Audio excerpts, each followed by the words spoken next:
Okay, good afternoon. Obviously, game week, so I know there's a ton of juice and excitement surrounding the game or whatnot, but we've been working for a long, long time in preparation, not only for this game, but for the season. But certainly starts with the University of Florida this coming Saturday, so great practice this morning. Questions, please.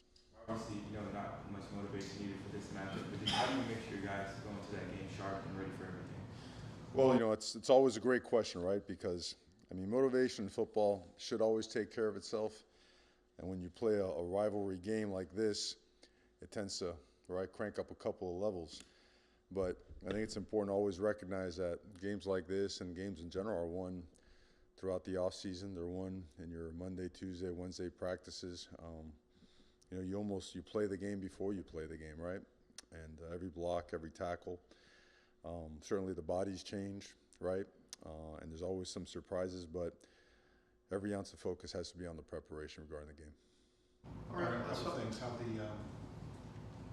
without disclosing positions, how many jobs are you still looking at? Are you pretty well set on what's going to happen as far as first 22, or is there still some questions? Well, I would say that we certainly know who's going to be playing for us. There's a couple you'll let out play out throughout the week in terms of who actually gets the first snap or whatnot. But in terms of the roster, the guys that are actually going to be playing, the guys that have legitimate roles defined, and those that have some reserve roles, that is for the most part settled. All right, when you talk about the preparation for this game, part of it obviously is going to be the atmosphere. How do you prepare your team? What do you say to your team? What are the things, obviously, that's something until you get there, it's really hard to present to them. So how do you make sure that they're on the right level to what they're about to see Saturday afternoon? Sure. Well, the noise level itself, you have to, nowadays you got to simulate that in practice, right? And everything's got to work. This year we had the player-to-coach communication devices. But if you watch games this weekend, right, you see a lot of guys squeezing their helmets, trying to get clear communication, because that certainly, it can't be counted on. So what happens next? Everything else has to kick in, your wristbands, your signals, your other methods of communication. So that's been a part of our process, which we've worked really, really hard to make airtight in every regard. And then you have to simulate the noise itself, where you really, it's a loud place. They do a great job with game day atmosphere. In terms of the opponent itself, it's the most important part. Not only your service teams, but also when you go good on good. It has to continue to be an iron sharpens iron mentality. Your good players have to challenge each other. We got to see speed on speed all week long at the beginning, the middle, and the end of practice. When you put all those things together, we feel it's always been a good recipe for preparation. What do you know now that you didn't know in January about this group? About our group? Well, we've sandwiched, right, the different classes, because the different class types, right? We have our first signee class, first full cycle class, I should say. They were freshmen last year. A significant amount of them played, almost the most in the country. And now they're sophomores, so they have experience. They might not be veterans, but they have experience. And then you have a good contingent of guys that have been here 3, 4, and 5 years that have really worked hard and seen some ups and downs and have been just itching and grinding to be really, really good in a win. And then you have some portal classes, particularly this last one, of some really highly talented, high caliber, high care factor guys that can be impactful and that made essentially seamless transitions, as seamless as you can make them, especially as it relates to the timing of their arrival, right? Some guys got here in January, some at the end of the summer, some at the end of spring. So I think all in all, what I've learned is that, I guess I relearned that it's all about people, right? Hardworking people that are good people that have high care factors. They're going to find a way to make it work. I'm beyond words excited to watch this group play ball. Mario, thinking back to last year, it seems like one of the hinge points of the season was the end of the game against Georgia Tech. You say you evaluate everything all the time. Is there any changes you made to end of game management or set process? Well, the first one is follow process. We had a process in place. We just didn't follow it. We've also added a time management coach to always just over-harp on the situation. Again, we had it in place. We didn't follow process, which is the most important part. But we certainly cranked up the intensity and the organization behind it. Who is the time management coach? We don't.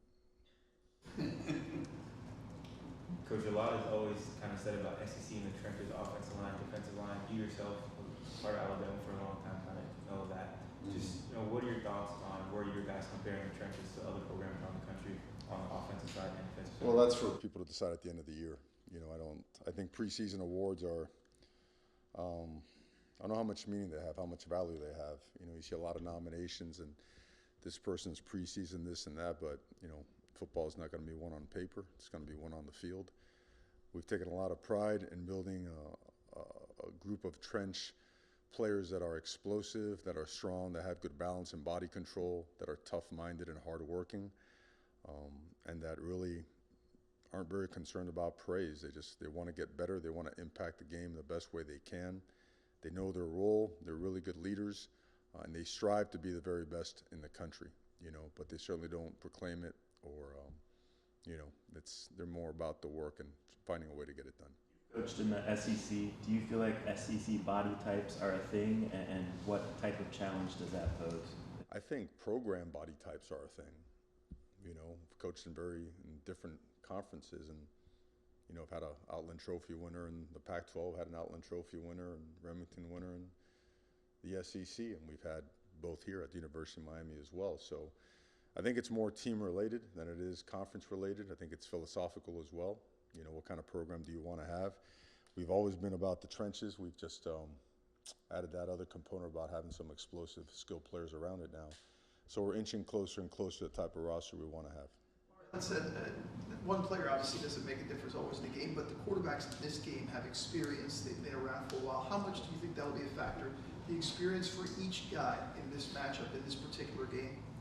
Well, not enough can be said about their quarterback. I think statistically he leads the country in accuracy when under pressure. Certainly his touchdown to interception ratio lends you to understand how accurate, how decisive, what kind of the caliber of decisions he makes. He's on point. He's a very well coached player.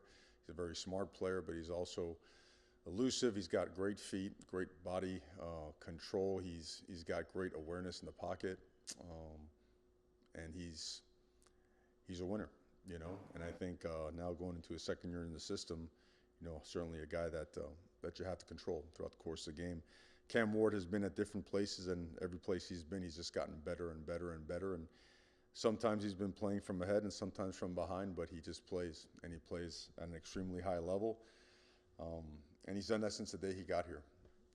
There's no limitations as it relates to installing game plan, as it relates to him. Sometimes you got to slow it down so that everybody gets it. But I think a quarterback like him,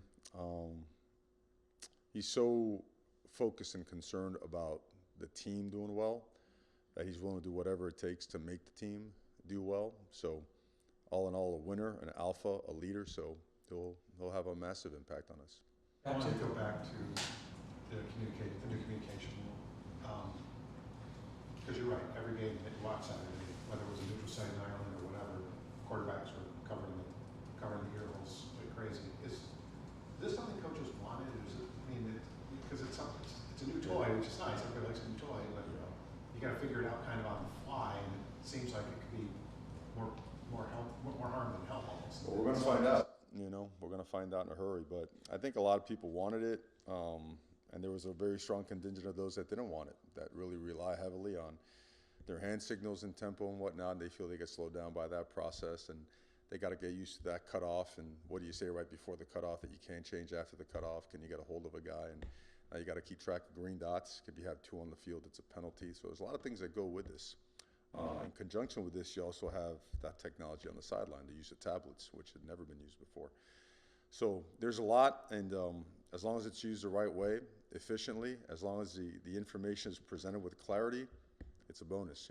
If it's unorganized and jumbled, then you could create your own issues as well. 2-minute timeout, which we can't say 2-minute warning, Right. or whatever.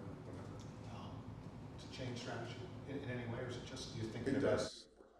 It does. Well, you do and you don't, because there's a 40-second play clock, and you got to take that into account as you head towards that 2-minute warning. Not to mention the NFL. The clock still winds, after the 2-minute warning, regardless of first down or playing it. So there's certainly a lot of similarities. I think I know we have. I'm sure everybody has done a lot of studies and meeting and network opportunities with the NFL and some of their 2-minute, time management situations and people and mechanisms and whatnot. And we feel strongly about the things we've worked on. The situational football that we've certainly focused on and emphasized, and we certainly got a lot of work on it during camp, and looking forward to taking advantage of some opportunities to come our way.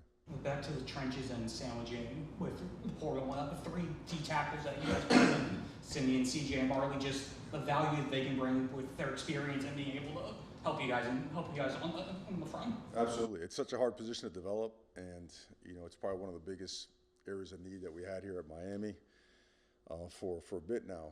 And when guys have experience, when they're seasoned, they understand and they feel those double teams, the bump blocks, the reach blocks, the back blocks, all that stuff. They're able to, read splits and stances and understand backfield sets. They communicate better. They understand the urgency of completing an assignment as it relates to just gap responsibilities and whatnot. So those guys they're hard workers. They're really tough, which we love, and they all have high motors, and they're really competitive. So they've been great mentors for the young guys. You certainly see our young guys improving because of the type of leadership these guys are displaying. Mario, how do you feel about the team's health coming out of camp, and were there any significant injuries in camp? Yeah, I feel good. We all feel good about our health in camp. I don't know if we had a significant injury, we certainly wouldn't share it at this time, and I don't mean any disrespect out of that, but I can honestly say that we feel very good about our health coming out of camp. You talked about classes kind of sandwiching together, all coming together. Culture-wise, do you think the program is where it needs to be a successful program around the country? It's getting there, and it's getting there because I think the caliber of human being, the caliber of competitor, and care factor. A lot of it starts and ends with what you are when you're away from the building, and when you start cranking out successive highest GPAs in team history, and we've always done really well with community service, but to again just knock those numbers out and then just see time invested with the younger players, time invested with each other, just finding ways to improve relationships and connection. The best thing in the world is getting, for football, I believe, is getting a lot of like-minded people together. Because when they're like-minded and they're high-achieving, they're strong alpha personality types, they're going to compete. They're going to try to knock each other out in practice, but they're going to want to get better. And we've gotten better in that regard. Are we all the way there? I mean, that's to be determined on the field. Do we feel good about it? Absolutely. I think coaches get some form of this question before they're over every year, so I apologize, but you're going to know more about Fan and Ball State and whoever the 4th game is, because you'll have film. How do coaches not go crazy about all the unknowns in week 1? Because how do they not go crazy? Or to what level of crazy do they actually get to? Probably better, right? If you work hard enough, if you dig deep enough into preparation, and you make sure that you are doing that and impacting the people around you as you prepare, and you're airtight in terms of your rules and your processes, that has to be good enough.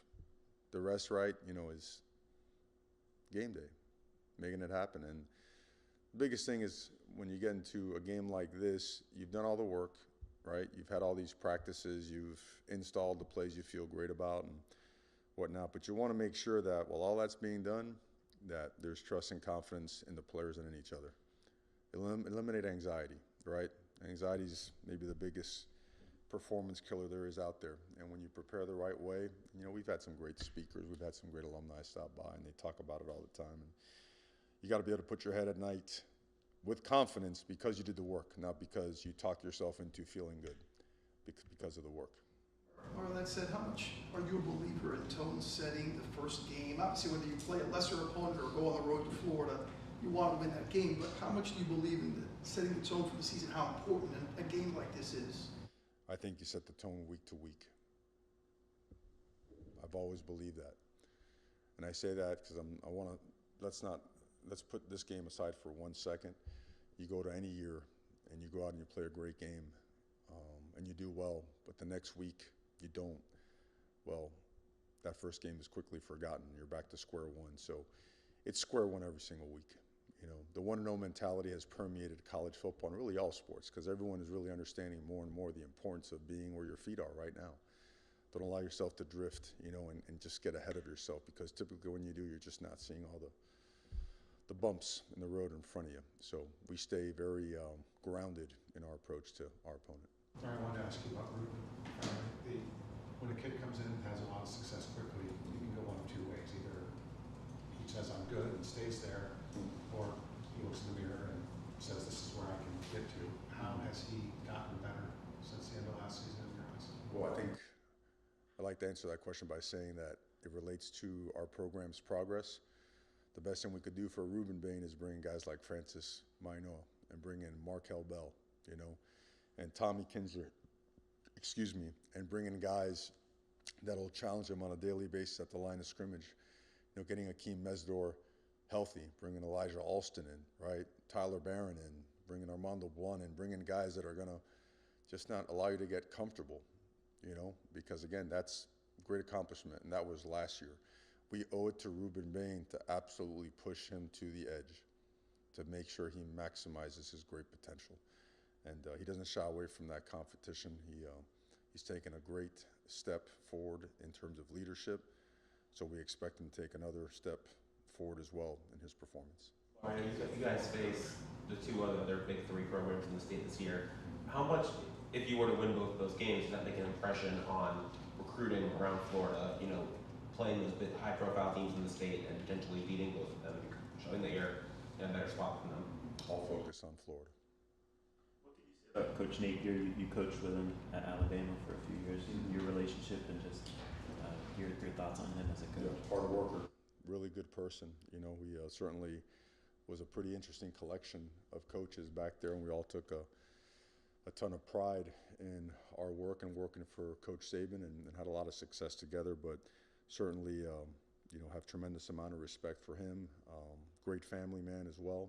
So certainly a guy that I have a lot of respect for.